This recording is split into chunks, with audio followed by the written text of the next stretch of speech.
If I wanted to start a team, I'm an amateur, I'm a new racer, but I'm really good and I'm winning. What is my first step to starting a factory team? Take off all the stickers that aren't giving you any value for one. Okay. And that, that if they're not paying, and they're not giving you substantial product, take off the stickers, because when a brand sees stickers on a race car, they think that you've got some sort of relationship with them.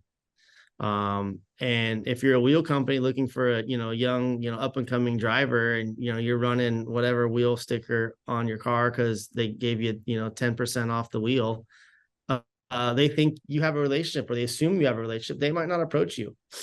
When Andy McMillan got back into racing after a brief hiatus, we were going over the livery design for his truck, and I said, take all that stuff off and take the big blue M off, because as long as that's on there, if you're looking for sponsors, it's going to be hard. And he showed up at Vegas Torino with the black truck. Won the race with the black truck. I think there was a Toyo sticker on it because we did a deal with Toyo. But you really got to show that you're looking for opportunity. And it's hard to do when you're littered with stickers. I know you might think it looks cool, but I'll tell you what's cooler is getting paid to race.